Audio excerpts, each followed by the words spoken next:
Well, protesters gathered across the country today to speak out against Canada's new anti-terrorism law, Bill C-51. Now, if passed, the bill would give police broader powers, and supporters say that's critical to protect our safety. But protesters say it is dangerous, and Ron Charles has the story.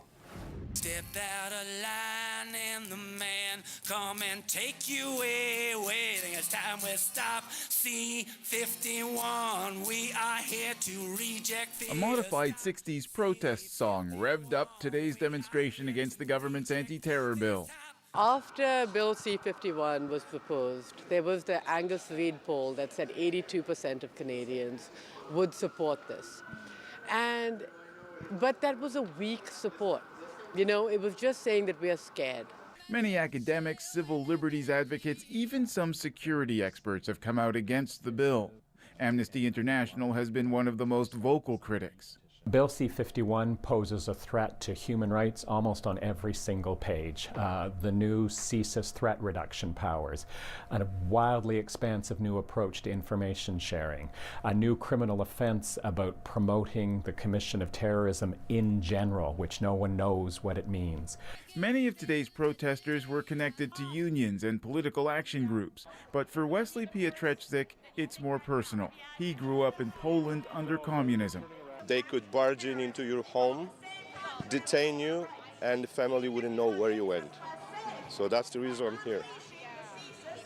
History likes to repeat themselves sometimes.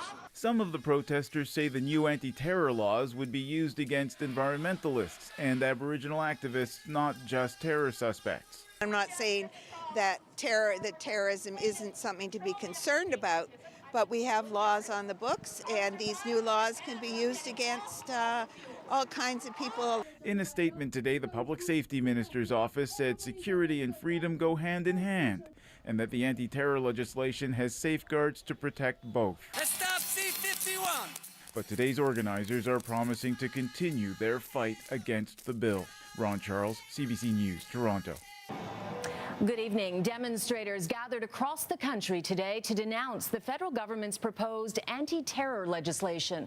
Anna Vlachos now with the big protest in this city against a bill that's being called reckless and dangerous.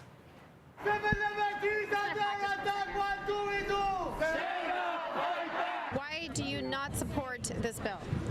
Because I like to be able to speak my mind without fear. I see this as being very dangerous to our personal freedoms. About 1,500 protesters gathered at Nathan Phillips Square today, holding signs, chanting and drumming, and later marching through downtown Toronto to the CSIS office. This was just one of dozens of demonstrations held across the country to protest Stephen Harper's proposed new anti-terror legislation. This bill affects everybody. It affects everybody in this country. Anyone can become a terrorist just because you stand up for your beliefs. Kill Bill C-51. That is the theme here, and many protesters say if passed, the bill will create a secret police force with little oversight or accountability. I'm a child of the War Measures Act. I saw what happened in Quebec when police forces are left to their own devices and pull dirty tricks, and governments are not watched carefully. Reckless, dangerous, and ineffective. Violent jihadism is not just a danger somewhere else. It seeks to harm us here in Canada. The Conservative government introduced Bill C-51 in January and says it would give police much broader powers and allow them to detain terror suspects and give new powers to CSIS. The Harper government says the bill will help make Canadians safer, and a recent Angus Reid poll suggests 4 out of 5 Canadians support the draft legislation.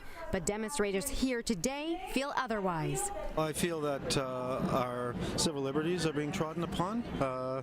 I don't like the idea of the CSIS and the RCMP having all these extra powers. I think it's draconian. Some also say that the Harper government is trying to create a culture of fear. And once government has a population afraid, they have control. A group called Lead Now also has an online petition to protest Bill C-51, and it's received tens of thousands of signatures. At Nathan Phillips Square, Anna Vlachos, City News. Today's protest is the basis of our web poll. We're asking you, do you support the Conservative government's proposed anti-terror legislation, Bill C-51? You can vote yes, it protects Canadians, or no, it goes too far. Have your say right now on our website, citynews.ca. We will bring you the results a little later in the show. People across our country protested today against Ottawa's proposed legislation to fight terrorism. In Toronto, about 1,500 gathered at City Hall to denounce the proposed law. The federal government introduced Bill C-51 in January. The bill would give police more power and allow them to detain terror suspects. It would also give new powers to Canada's spy agency. The protesters say the law would infringe on Canadian civil liberties and their right to privacy. Today's protest is the basis of our web poll. We're asking, do you support the government's proposed anti-terror legislation, Bill C-51? The results so far are very close. 51 say yes, it protects Canadians. 49% say no, it goes too far. Interact with us anytime on our website, citynews.ca. Global Newsroom in Toronto. This is the Evening News. Thanks for joining us. I'm Angie Seth. Well, rallies were held across the country today in protest of anti-terror legislation dubbed Bill C-51. Here in Toronto, hundreds of people made the trek to Nathan Phillips Square over to CSIS headquarters on Front Street. Global's Candice Danielle reports on the message protesters are trying to send to the Harper government. This is it.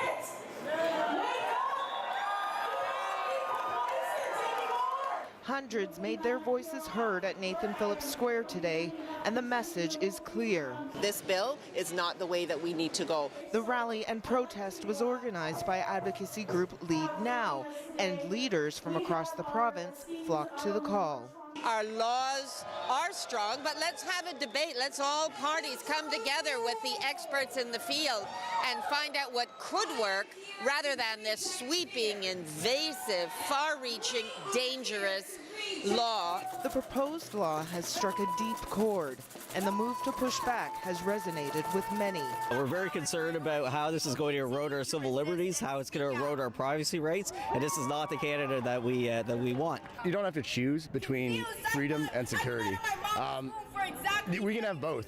But the Public Safety Minister's office issued a statement today saying, "We reject the argument that every time we talk about security, our freedoms are threatened.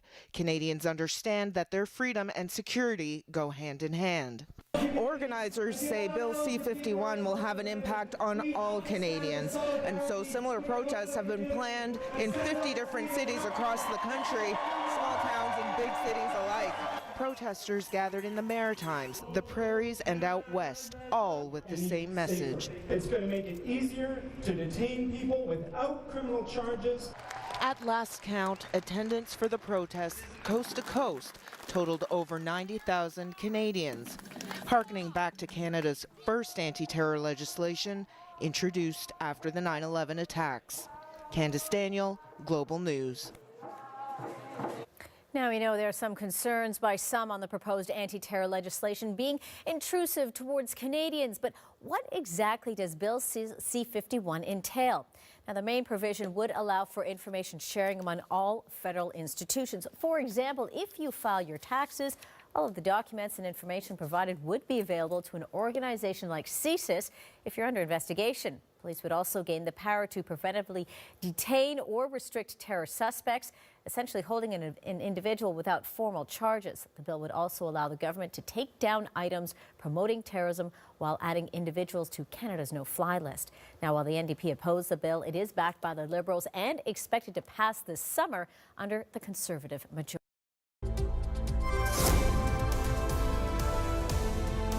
Global National with Robin Gill. Reporting tonight, Sophie Louie. Good evening and thanks for joining us. It's billed as legislation that will protect all Canadians, but a vocal group of critics believes it will do the opposite, trading freedom for security. Today, thousands of people rallied in cities across the country to protest Bill C-51 in a national day of action. Mike Drolet reports on the growing opposition to the Harper government's anti-terror legislation. They call themselves protesters, unified against proposed anti-terror legislation in Toronto, Halifax, Vancouver, and over 50 other cities and towns today. And if Bill C-51 goes through, they worry they'll be labeled differently, that the line between dissent and terror will be forever blurred. No, it erases the line. It's beyond blurring a line. If you just disagree with Mr. Harper, then you're a terrorist. Not so, says the government. Still, they've refused to clarify the definition of terrorist. Minority groups, including Muslims and First Nations, fear being singled out. Basically, they're saying they can do anything. They can, tap your phones, they can follow you, they can do anything, and there's no oversight. There's nobody to say you can only go this far. The bill at 60 pages is a heavy read filled with radical changes to Canadian law, which includes criminalizing the promotion of terrorism, granting the RCMP the power of preventative arrests, and lowering the threshold for restricting the movement of suspected terrorists. In a statement to Global News, a spokesperson for the public safety minister said, "We reject the argument that every time we talk about security, our freedoms are threatened.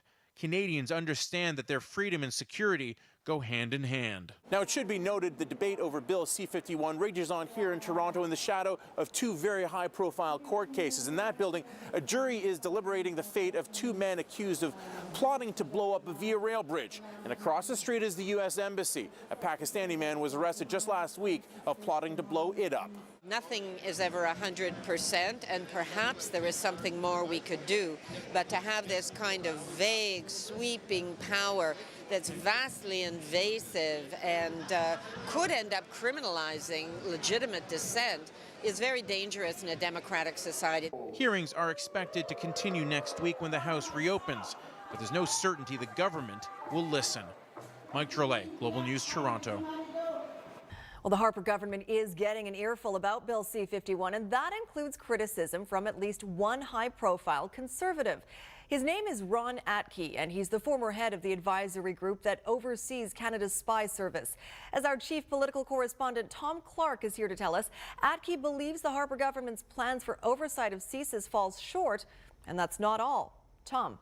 What's emerged after the hearings last week into C-51 are two fundamental complaints from the critics. First of all, oversight, and also whether the bill is even constitutional. On the question of oversight, though, the government hasn't budged. It says that the existing provisions under CIRC, that is the Security Intelligence Review Committee, a committee appointed by the Prime Minister, is more than adequate to oversee the activities of CSIS, even with expanded powers for CSIS. Here, for example, is how that is explained by Justice Minister Peter MacKay. Take a listen.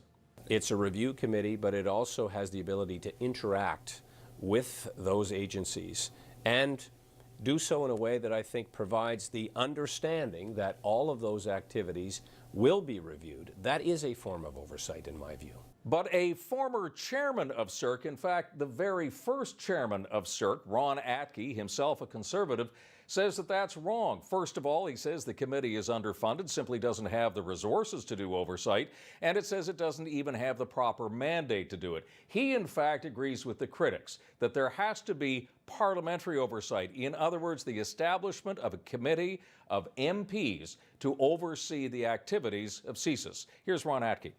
I think you need a committee of parliamentarians who are properly security cleared, members of the House and the Senate, to deal with problems as they arise, and act as an overview committee to see that the problem is properly dealt with. It's delegated to the appropriate review body, as the case may be. As to that other complaint, Atke agrees that the bill itself, or at least parts of it, may not even be constitutional.